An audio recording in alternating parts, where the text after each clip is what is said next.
All right, good afternoon, everybody. Thank you so much for joining us with regard to our press briefing here today.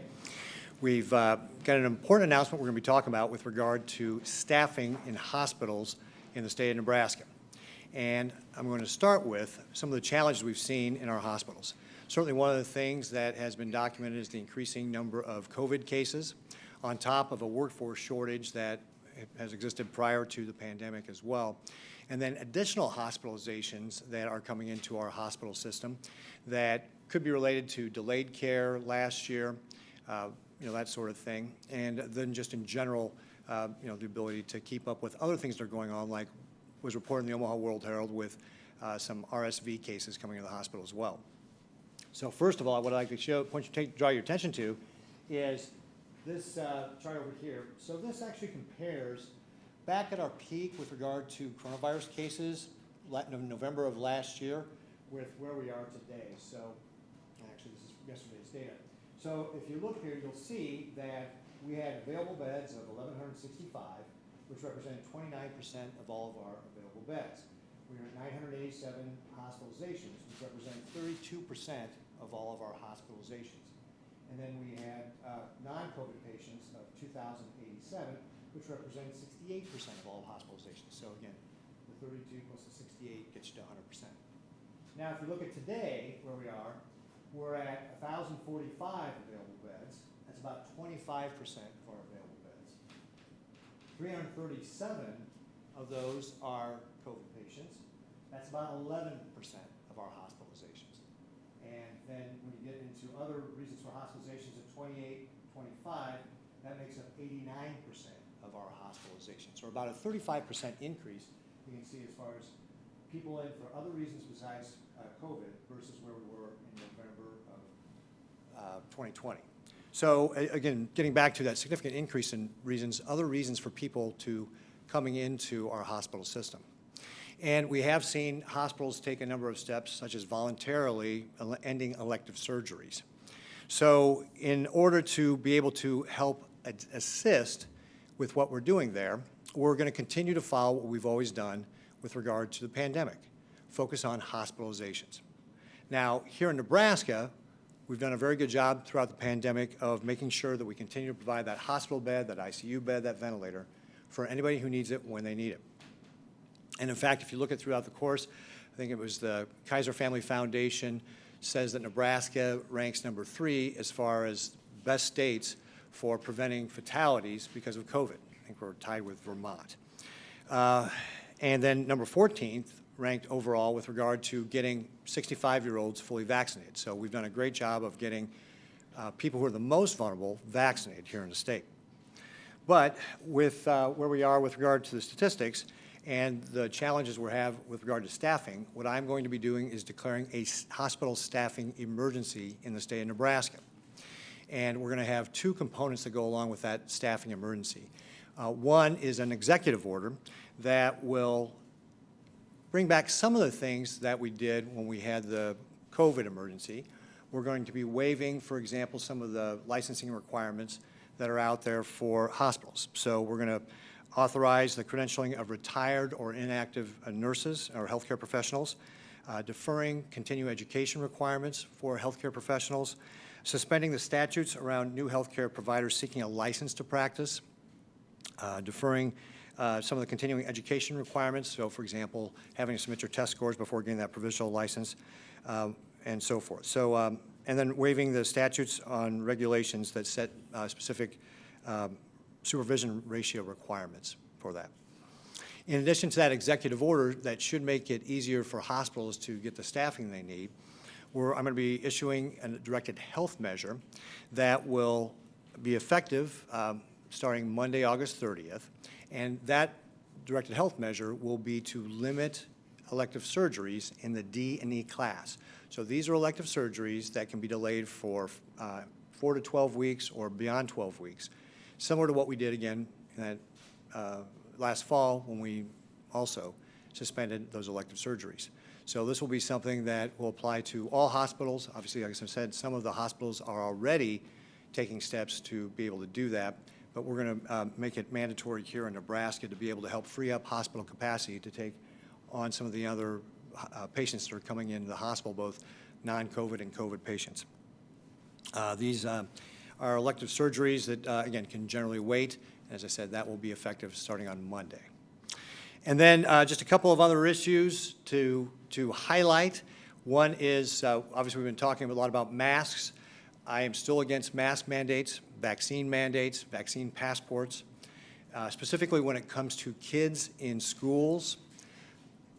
We know that kids are the least at risk of anybody who gets COVID. If you look at Nebraska data, we can see that children are no more at risk for fatality from COVID than they are from the regular flu. And yet we don't mask kids up for the regular flu. So I'm against the idea that we mandate those masks in schools. I think that should be something that's voluntary, something that the school districts can work on with parents. So that is something that, again, I just don't think that if you look at who's at risk here, it doesn't warrant putting kids in masks because they are the least at risk. And then finally, want to reemphasize, our best tool against the virus is getting a vaccine. Vaccines work, folks. We've got lots of data from here in Nebraska how vaccines work. So they're very effective at making sure you don't get sick. They're very effective at keeping you out of the hospital and preventing those very severe reactions, including death. So please get vaccinated. Obviously, Pfizer this week got recognized or fully approved by the FDA. So for those of you who may have been waiting for that FDA approval, please go get your Pfizer shot. And if you've got concerns about that shot, go consult your healthcare professional. But that vaccine is the most important tool we have to combating the virus. We know the vaccines work here in the state of Nebraska. We had a long-term care facility that one of the staff tested positive, so we test everybody. And we found 23 long-term care residents tested positive. 21 had no symptoms. 2 had very mild symptoms. So again, very effective at keeping people healthy and keeping them out of the hospital. So please get the vaccine. With that, we'll go ahead and open up to questions and answers on the emergency order or the DHM. Yeah.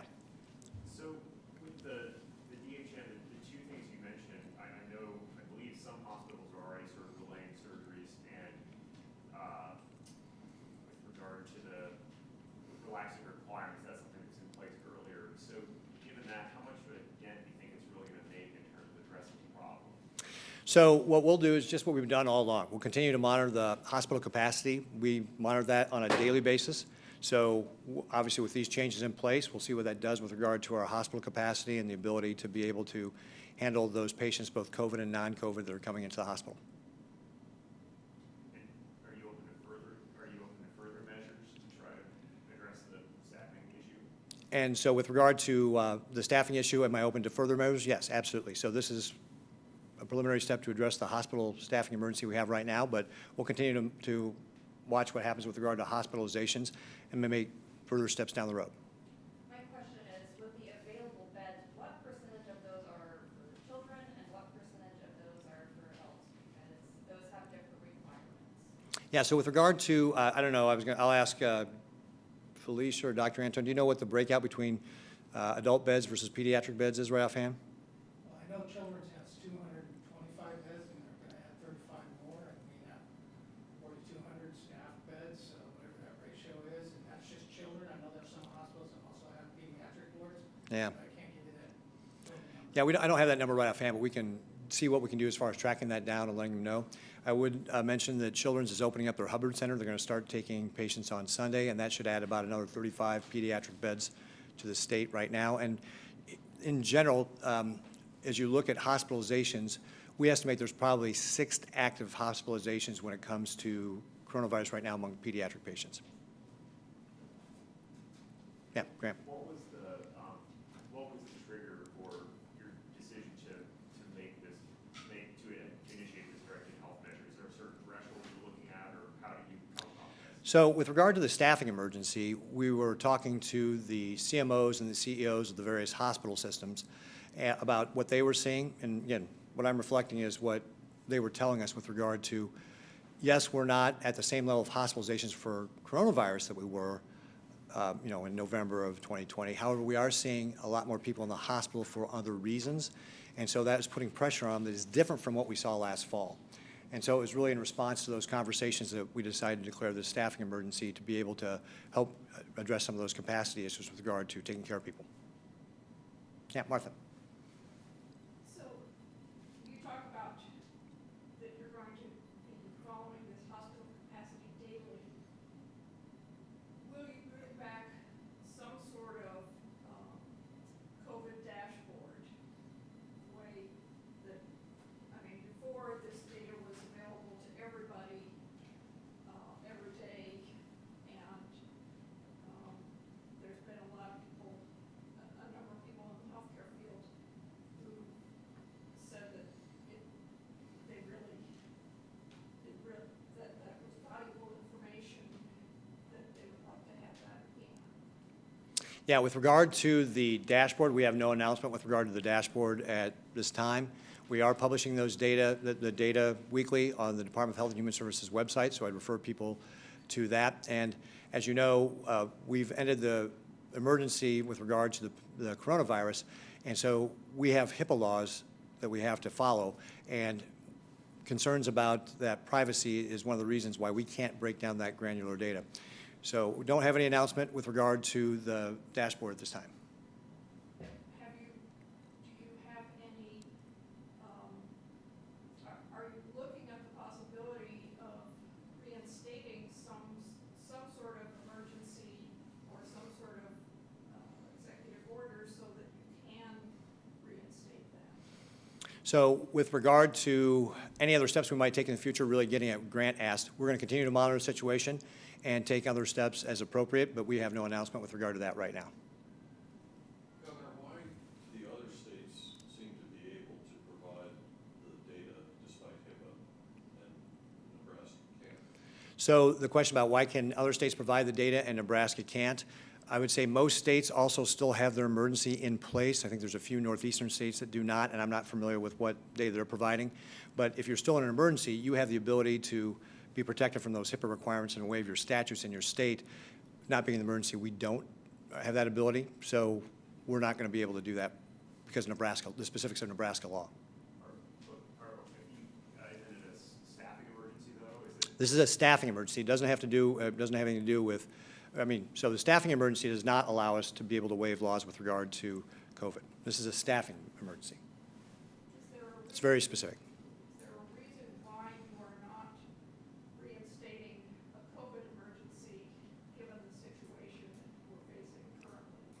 Yeah, the reason we're not doing a COVID emergency this time is because this is a hospital staffing emergency. So we're being very specific.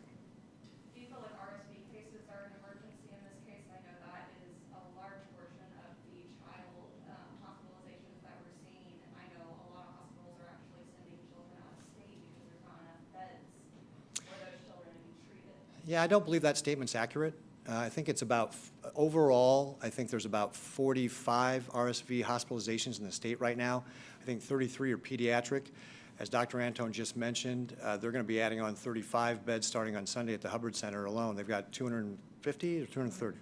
225 capacity there right now, and I think they've got about 35 that are open. Is that right? That will be open initially. Yeah, so I don't think that's accurate.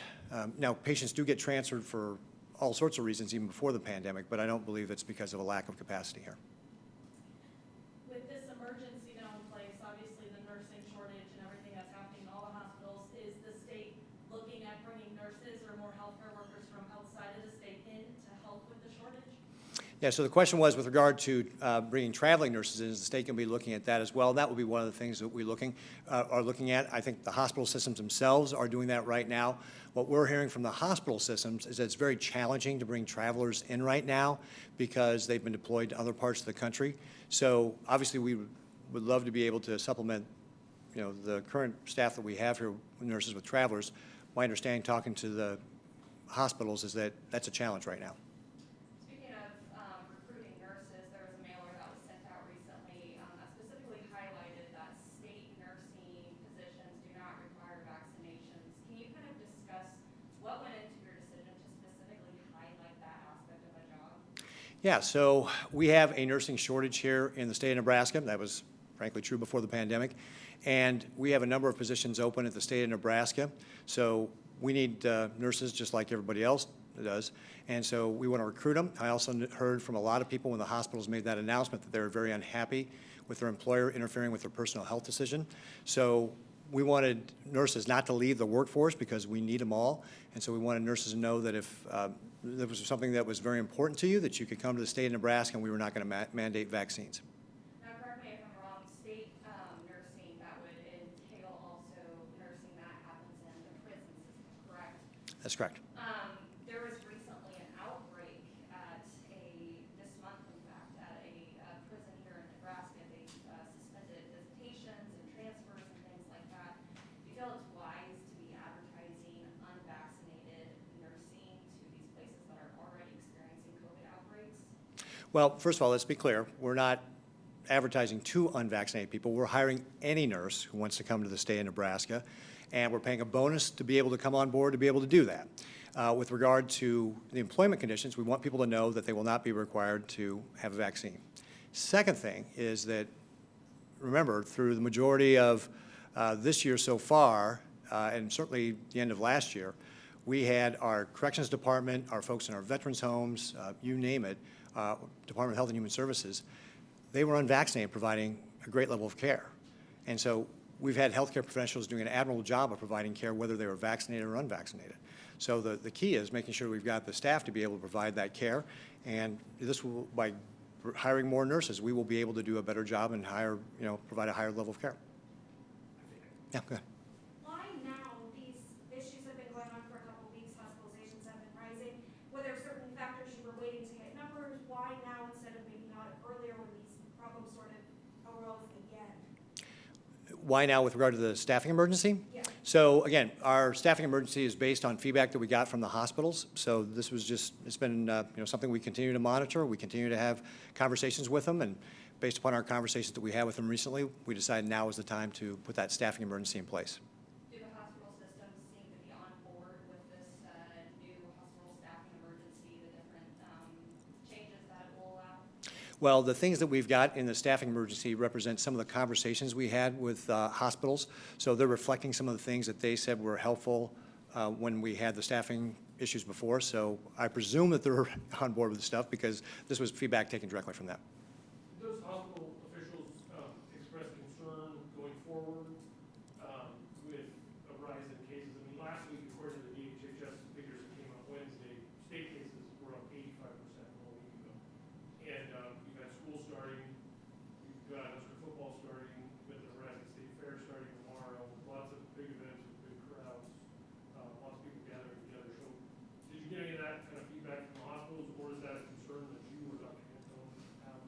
So in our conversation with the hospitals directly, we were really focused more on the staffing issues. And again, if you go look at the chart, you can see that a lot of the pressure is not coming from the COVID folks, it's coming from non-COVID patients. And so we spent most of the conversation talking about just staffing issues. We didn't get into any big events like the State Fair or Husker football games or anything like that.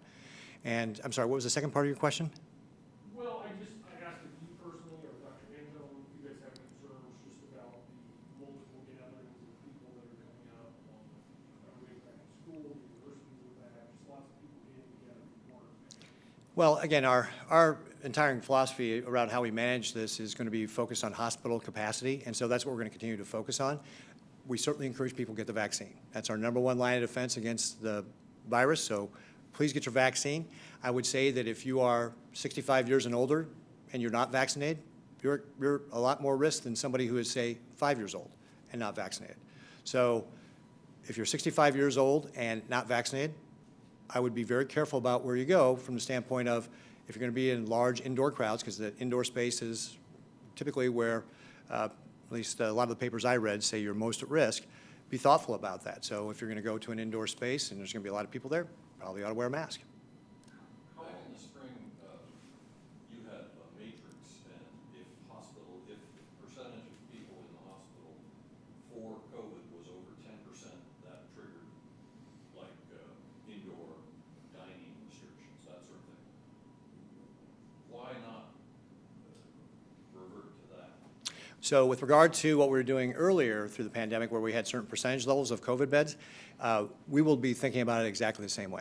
So we'll be thinking about, to your point, Fred, that's how we are thinking about it. We'll be thinking about it the same way. Well, you're over 10% now. No, actually, I think we're about 8%, actually, of COVID beds. Well, it says 11 there on, That's 11% of all hospitalizations. right. Isn't that the trigger? No.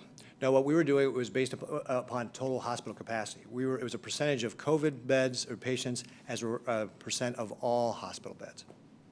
Right, which is 11%. No, 11% is 11% here is, put this number and this number together to get the total hospitalizations. You've still got 1,000 beds open out of 4,200 beds. So you've still got lots of capacity within the system. Oh, so you're Yeah. saying it was, So you got to compare, if you want to compare, you need to compare this number, this 33.7 to 42.07. So about 420 would put us at 10%. So about 420 would put us at 10%, right? okay, so you're still, if I understand you correctly now, you're still thinking you would employ that previous matrix if it got up to that. So we will be thinking, directionally, that's how we will be thinking about it. So it may not look exactly the same, but directionally, that's how we're thinking about it. Okay. And then on the HIPAA stuff, I looked up Richardson County, for example, and the latest report from 2019 that I found said there were 5 people who had abortions who lived in Richardson County. The public data appears to show that there are 800 people around in Richardson County that have had COVID. Why is disclosing the number if it's in the hundreds for COVID a violation of HIPAA, but the 5 is not?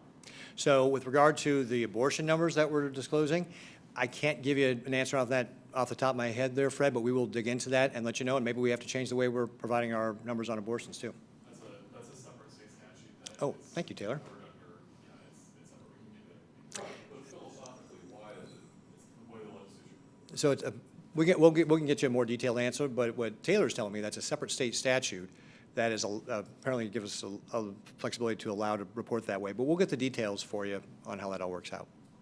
How long is this emergency potentially going to last? And I mean, like you said, staffing has always been an issue, but what's the threshold at which you would let this thing expire?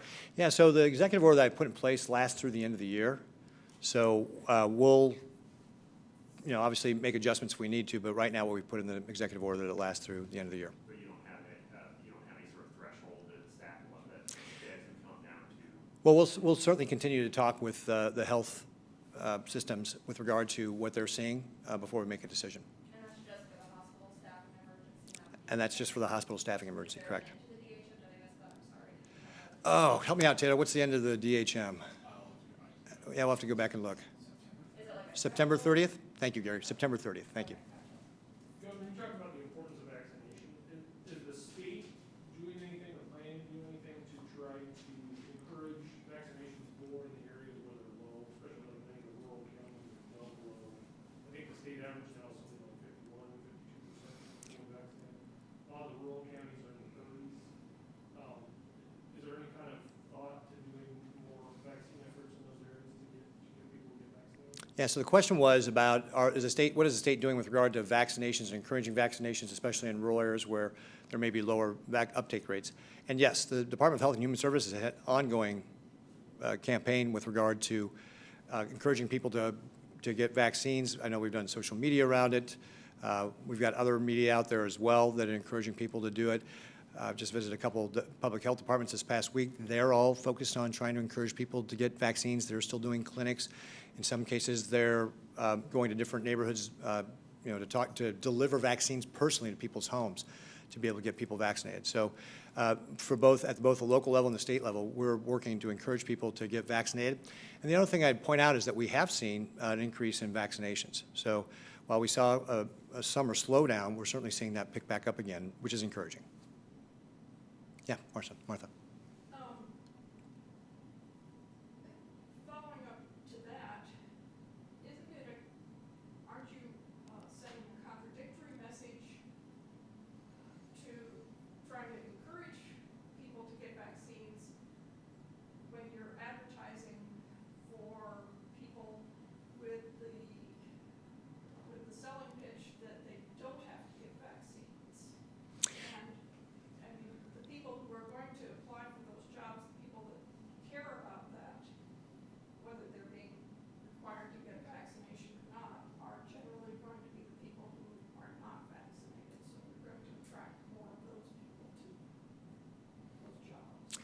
So Martha asks, are we sending a contradictory message by saying, hey, get the vaccines, but saying we're going to hire healthcare workers who are not vaccinated? And the answer is absolutely not.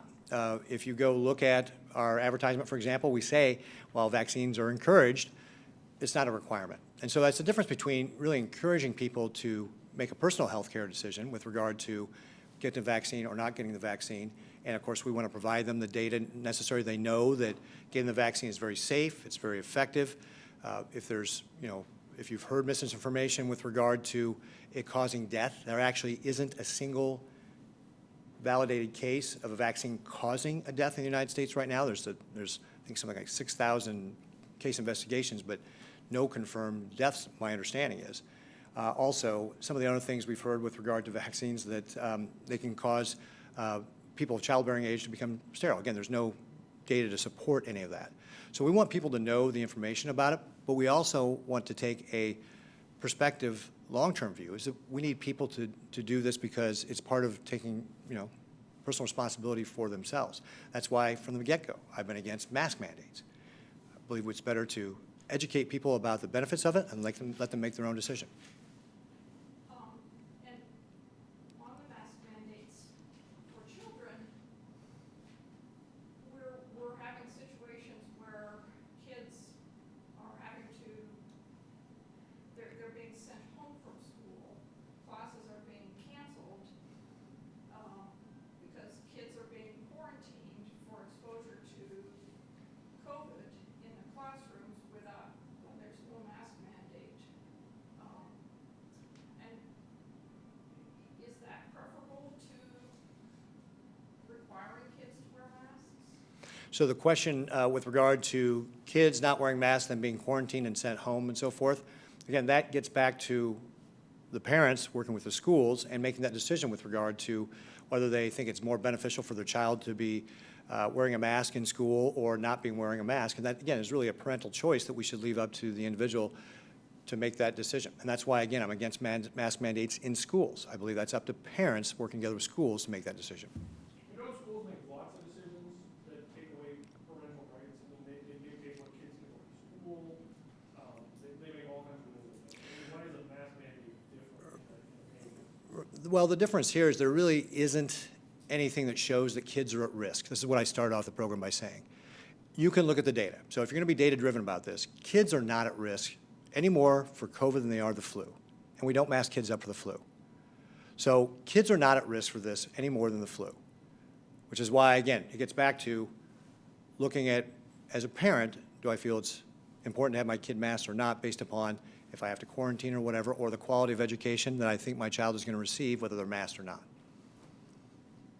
But in the situation in your classroom is that my child, I may choose to put a mask on my child, but the child next to me or next to my child is not masked and could be spreading the virus that way. So it's not just an individual decision, it's a group decision.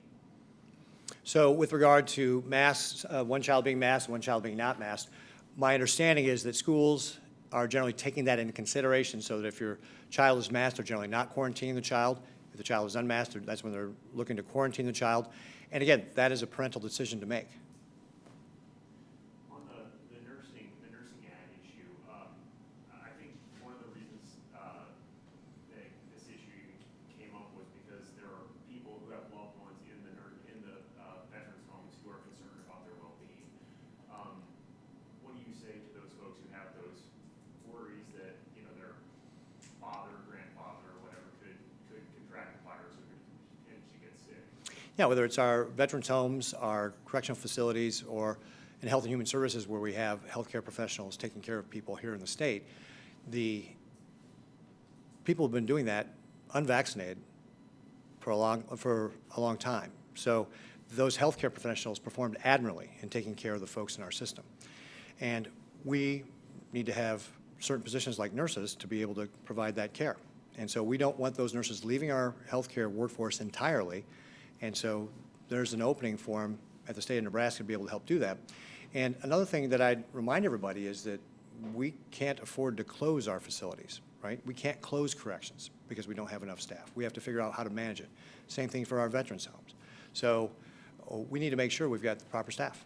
Have you had any bites on the ads at this point? Anyone expressing interest at all? With regard to responses, recruiting to the ads, it's too early to tell. I couldn't tell you. It's probably going to take several months before we know whether or not our level of recruiting is higher post-advertisement versus pre-advertisement. I think there is a difference between veterans homes and the prison system, and the big one would be that the veterans homes are requiring testing weekly for vaccinated and every 48 hours for unvaccinated, and they're also requiring masks to be worn. That is not the case for the prison system or the correction system here in Nebraska. Is that a concern for you? Do you think we should be taking more precautions to protect our population that's in the prison system right now? Yeah, so I actually think you're, with regard to masks being required in veterans homes, I actually don't think that's accurate except for certain limited positions. I don't think it's everybody. So I don't think that's universal in veterans homes. And with regard to corrections, that is certainly something that Director Frakes takes into consideration with regard to how he manages his entire organization. And remember, we have to balance all this off with regard to keeping that workforce so that we can provide those services. Again, we can't shut down, so we need to be able to have folks there to be able to take care of the inmates or take care of our veterans, 24 hours a day, 7 days a week, 365 days a year. So if we limit ourselves in who our workforce is going to be, whether it's through a vaccine mandate or a mask mandate, that could harm our ability to be able to provide those services. If the hospitalizations approach 10%, would you have to initiate a DHM in order to restrict restaurant capacity, that sort of thing? And would that also carry with it the possibility of reinstituting a dashboard? Well, again, we're going to continue to monitor the hospital situation, Fred. As I said, we're thinking about it very symmetrically to earlier in the year, when we came down out of our peak hospitalizations. And with regard to what happens as we go up, we're thinking about it in the same sort of way, but I'm not going to get into specifics about what those steps would be. I guess what I'm asking is, does a DHM require a state of emergency? I believe a DHM does require a state of emergency. I'm going to look at Angie and Dr. Antone, is that right? DHM did, that's what. Yeah, so DHM does require a state of emergency, right? But could you, this DHM without the state of emergency? This DHM is related specifically to the staffing emergency I am declaring in the hospital staffing emergency. Have you declared a staffing emergency before? Is there any precedent for this at all? I have not declared a staffing emergency before. I don't know if there's any precedent for doing this before. Martha? Oh. Governor, a couple months ago, you were talking about the need to get back to normal. And what are your thoughts on that from this perspective? Well, with regard to what we're doing here, frankly, having a nursing shortage is something that we, in general, I would tell you, any employer is having difficulty finding people to work. We've got 2.3% unemployment rate, right? So we know that we've got a lot of people employed. This was a challenge that we had before the pandemic. So we just have to manage this as we manage, the hospitalizations that we've got and still return to a more normal life, getting back to it. So just part of how we have to manage it. And I think it's also important to note, folks, COVID is never going away. This virus is going to be here forever, right? So we have to learn to manage it. The best defense we have is to get that vaccine. But this virus is actually never going to completely go away because it's a virus. It's going to be out there forever. What did the hospital administrator tell you? I mean, if this staffing issue were to continue to go unresolved, what sort of scenarios did they lay out?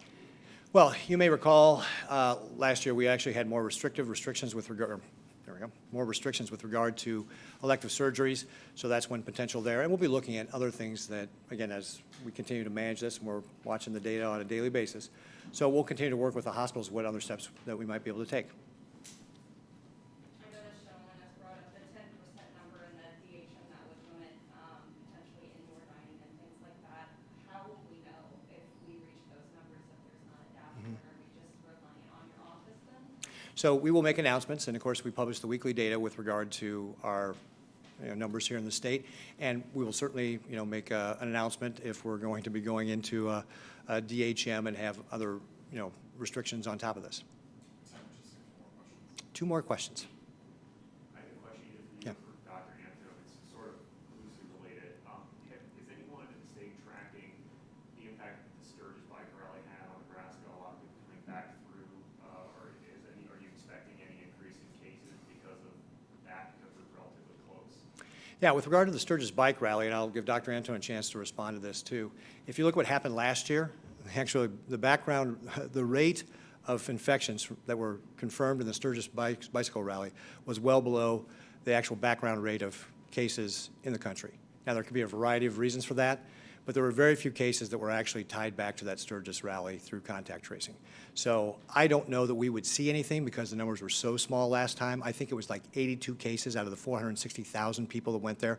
That might be an old number. Maybe they've been able to track some more numbers of that, but you get the idea of the scale between the types of numbers.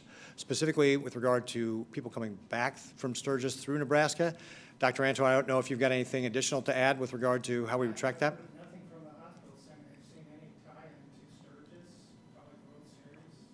It's probably too early for Garth Brooks now, but I've not heard anybody say they can directly tie in any increase to those events. None of the hospital systems have talked to Dr. Anton about anything they've seen to be able to tie increasing cases to Sturgis or the College World Series, and as Dr. Anton points out, it's probably a little too early for Garth Brooks, but so far we've seen nothing. Last question. How do you feel about the death rate so far? Excuse me? The COVID death rate, it appears to be a little bit lower than before. I mean, when early on in the pandemic, during the surge and everything in the fall, winter. But that's happened to pick up these past few weeks. So with regard to people dying from coronavirus, first of all, any death is going to be a tragedy for that family, and I think everybody understands how hard that is on those families to lose a loved one.